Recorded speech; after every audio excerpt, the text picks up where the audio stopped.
Oye, ¿te enteraste de lo que le pasó a Emma? No, y esta vez, ¿qué le pasó? La llevaron al hospital otra vez. ¿Otra vez por el azúcar? Sí, pero esta vez se puso más grave. Ay, pobrecita. Ahora sí le hicieron más estudios. ¿Y cómo salió?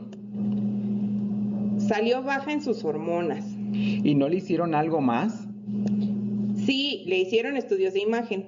¿Y qué salió ahí? Descartaron la presencia de algún tumor. ¿De sus antecedentes no le preguntaron algo? Sí, de la hemorragia posparto que tuvo. Bueno, ¿y al final qué fue? El síndrome de Sheehan. ¿Y qué es el síndrome de Sheehan?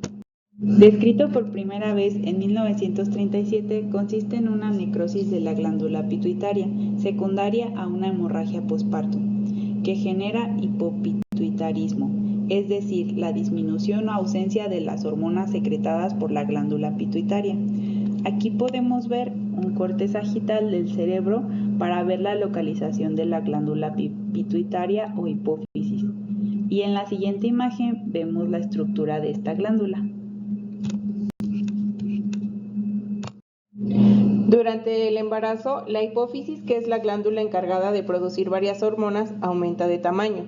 Si el espacio donde se encuentra, llamado silla turca, es pequeño, la glándula queda comprimida. Esa presión, junto con la falta de riego sanguíneo tras una hemorragia posparto, provoca que parte de la hipófisis quede sin oxígeno. Primero ocurre una isquemia, después una necrosis en la zona anterior de la glándula y con el tiempo se atrofia. El resultado es que la hipófisis deja de producir varias hormonas, lo que conocemos como panhipopituitarismo. La glándula aún puede funcionar si está atrofiada a menos del 50%. Se considera síndrome de Sheehan cuando más del 70% de la glándula está necrosada. En el 90% de los casos, la fracción dañada es la adenohipófisis o lóbulo anterior y muy rara vez la neurohipófisis. Las hormonas afectadas más frecuentemente y casi en orden cronológico son la prolactina y la hormona del crecimiento, en un 90 a 100% de los casos, seguidos de la ACTH, gonadotropinas y la TSH, en un 50% de los casos, aunque estas aparecen tardíamente, a veces más de 5 años después. El síndrome de Sheehan es poco conocido porque ocurre en aproximadamente uno de cada 100.000 nacimientos. Aún así, está dentro de las 3 principales causas de panhipopituitarismo y se observa con mayor frecuencia en países en desarrollo.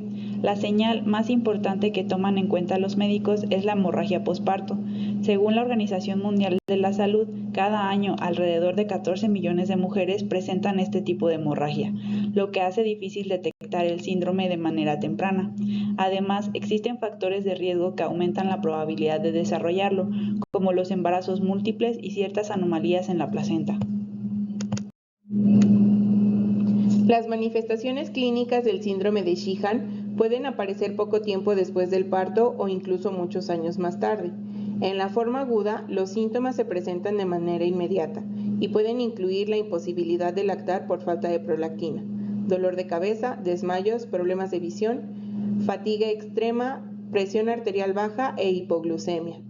En cambio, cuando los síntomas aparecen de manera progresiva, hablamos de una forma crónica. En este caso, la paciente puede presentar ausencia de menstruación, pérdida de líbido, caída de vello púbico o axilar, aumento de grasa corporal, además de hipotensión, hipoglucemia, debilidad, cansancio constante e intolerancia al frío. Sin embargo, las manifestaciones clínicas varían según la hormona deficiente. El diagnóstico se realiza con el antecedente de hemorragia posparto y de un perfil hormonal que evidencia deficiencia endocrina, aunado a resonancia magnética que presenta la silla turca vacía, como se muestra en esta imagen. El tratamiento consiste en el reemplazo hormonal dependiendo de la deficiencia que se presente. Sin embargo, debe tenerse en cuenta los efectos secundarios. El éxito del tratamiento depende de un diagnóstico oportuno. La primera causa de mortalidad en el síndrome de Sheehan es la insuficiencia adrenal. En este caso, el tratamiento con glucocorticoides se debe iniciar inmediatamente. La dosis se debe administrar de acuerdo con la clínica del paciente. Habitualmente se trata primero el déficit adrenal y posteriormente el déficit de hormona tiroidea, puesto que la tiroxina actúa aumentando el metabolismo en general.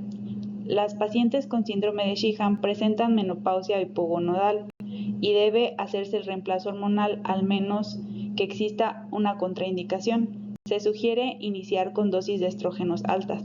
No se recomienda el reemplazo de hormona del crecimiento. Entonces, ¿qué mensaje queremos dejar hoy? Que el síndrome de Sheehan nos recuerda la importancia de mirar más allá de lo evidente. Aquí presentamos las referencias bibliográficas con que pudimos armar este video. Y muchas gracias por su atención.